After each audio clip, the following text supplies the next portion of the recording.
Hi, it's Dorothy Guinan with Scrapbooking Quebec. This week I'm joining the Punched Out Thursday to Die For collaboration. We share ideas every Thursday on what to do with your punches and your dies. I'll put links to the other participants below, so be sure to check out what they're up to. Kathy is on vacation for the month of June, I believe. However, all the links will be there. So here's what I'm going to be creating, a 9-block grid that's based on Allison Davis's Sketches for 6x6 Paper Pads class. I'm doing sketch number 4. Only I'm not going to be using 6x6 paper pads. I'm going to be using this material from Vicki Boutin's Color Study collection. And I want to point out, this is the perfect project for using up scraps of paper. On this 9-block grid, there are 45 cut up pieces, and I used these basic shapes, these tools, to create those pieces. I'll be doing lots of layering on this layout, and I'll talk more about these tools throughout the process. I'll also list them in the description box below as well in case you're interested. So in advance, I prepared a frame style foundation with 3 sheets of paper, and I gutted 2 of them. There's a tutorial on my channel where I explain how to do that, so that will be listed below as well. I trimmed down 3 photos with nesting square dies, and I matted them with stitched square dies. And I'm showing you the paper I have on my desk. I also threw in some vellum there. Those alphas, that's what I'll be using from Simple Stories to create my title, and I have a basket full of tools. Now also in advance, I ended up cutting 19 squares in advance in different sizes. Some of them are straight squares, some of them are stitched squares, and that 19 includes the photos and photo mats. Like I said, I have 45 pieces to cut up, so I had to do some in advance. What I'm doing right now is showing you how I plan to place my base grid to the page. I am missing the block in the middle. I'll be doing that later on. So I'll put measurements for what I'm doing on the screen, but my big blocks essentially are 2 7/8 of an inch, and all of the other ones just get a little bit smaller. Now, what I find most difficult about creating a layout like this is exactly what I'm doing right now, and that is finding the middle of the page to adhere my grid. The way I like to do it is I start with one side. In this case, I'm doing it on the right, and I take my time to place these 3 blocks so that the distance from the block to the edge of the paper is equal on all 3 sides. For the sizes I'm using, I'm doing it at 1 5/8 of an inch away from the edge of the page. Once I take my time and establish that first row, the rest comes together pretty easy. Basically, I eyeball the distance between the blocks and continue adhering. I do check in with my ruler just to make sure I'm still keeping 1 5/8 of an inch away from the edge, but once I get one row down, it's much easier. So you can see for the base grid, I have 3 floral blocks and 5 orange polka dot ones. On top of the orange polka dot ones, I'm putting another layer, just a little bit smaller. Again, measurements are on the screen, and those smaller ones are punched out or cut out with a stitched square die. It just adds a little bit of visual interest. The 3 large floral blocks that aren't layered up, that's going to be where I place my photos. Now, that is the placement of the photos that is on the original sketch that I'm following from this class. What's different that I'm doing is that all of my blocks are significantly bigger. Everything on the original sketch is 2-inch squares. So I placed my photos. I haven't adhered them because I do want to add some layers. And that's what I'm going to do right now with my big shot. I'm getting out this pink paper. I'm going to cut out one of the big base pink blocks, and for the smaller stitched blocks, I'm cutting out 3 of them. They are all identical size to the photo mats and the other stitched blocks that I cut out in advance. What I'm going to do with the small pink blocks is layer them up behind the photo. Essentially, like I said, they're the very same size as the photo mat, but I'm layering them up behind the photo and just making them a little bit askew so that you can actually see the pink.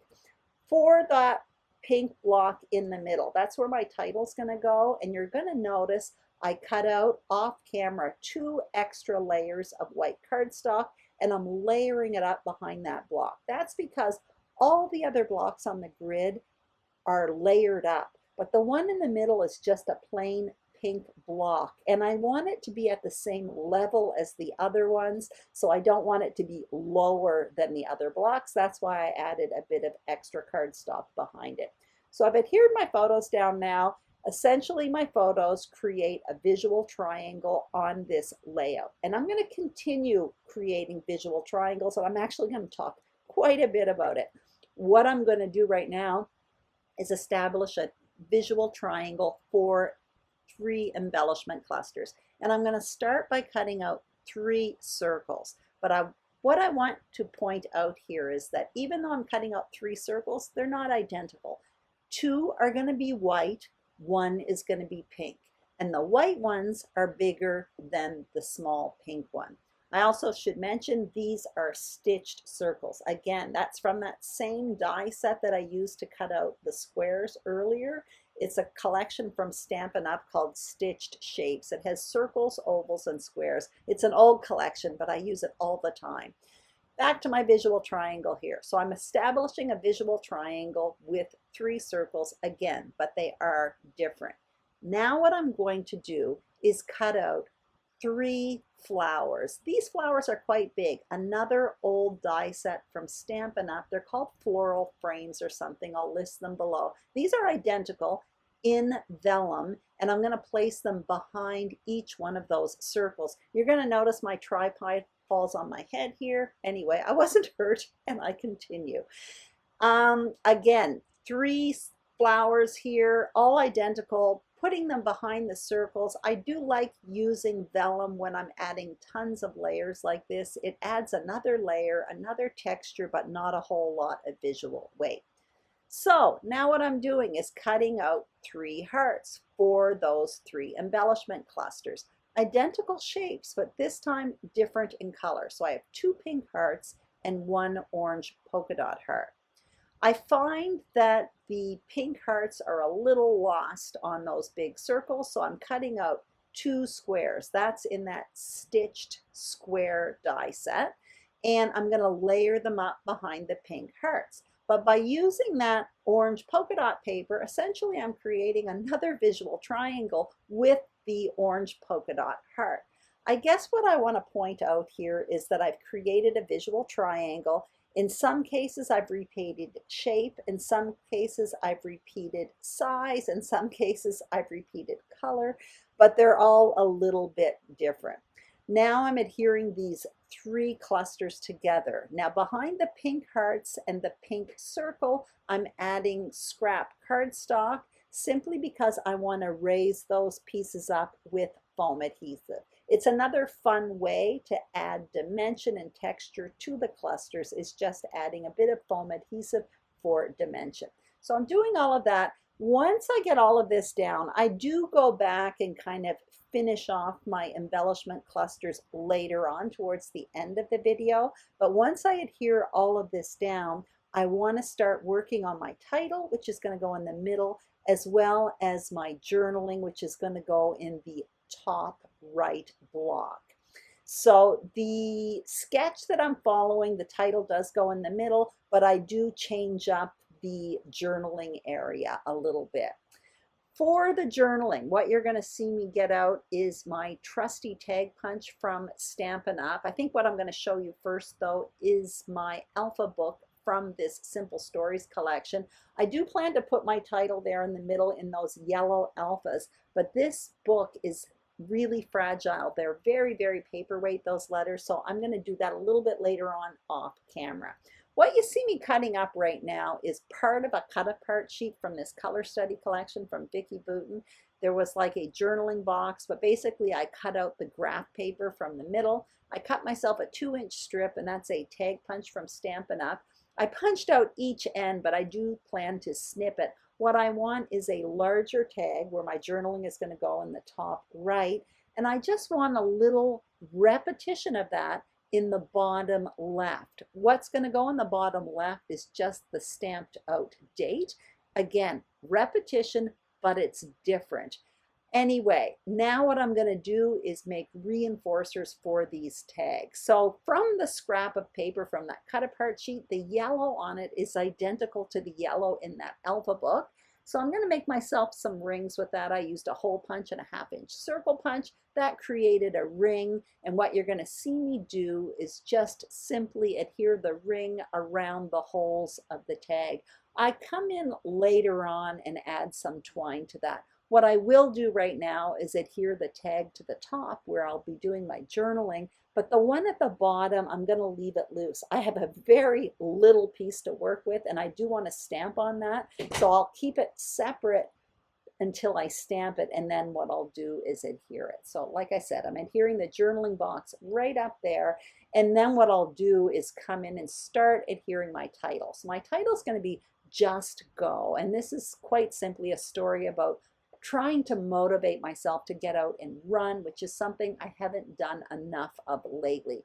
I do stop the film, I continue, and there you have it. My title is there. I will do a little bit more embellishing to that journaling box later on. I'm just showing you off camera. I did stamp my date on that little tag, and I used a roller date stamp from One Canoe 2. It's from their late afternoon collection or something. I really like it. It works really, really well. Now I'm showing you some word pieces of ephemera. That comes from the Color Study Ephemera Pack. And what I'm doing right now is putting them in that block in the top right and then in the middle right. Essentially what I'm trying to do is join the journaling box area with that embellishment cluster with the heart below it to create one big embellishment area. I want that to be different than the other two, and I'll talk about that in the still shots at the very, very end. Now what you see me doing is getting out another die. It's from an old die set from Stampin' Up called On Film. All I was looking for was an arrow, so I end up punching out an arrow in white as well as in orange, simply because I don't quite know what I want to use. I figure I could use one or the other or layer them up. And you're going to see I end up going with the white one because I find it pops off the pink more than the orange. And I decided to go with an arrow there because everything on this page is very, very general. I have hearts, circles, squares. And this is a story about running, about energy. So at least an arrow indicates energy. That's why I added it there. So you can see I'm going with the white one, and I'm kind of tucking it underneath that photo on the left there and having it poke out. And I'm happy with that. Now I'm coming in with the twine, and this is from Lawn Fawn. It's white with little silver flecks in it. So I'm cutting out 2 little bows, and eventually what I'll do is adhere them with a little glue dot, and that's it.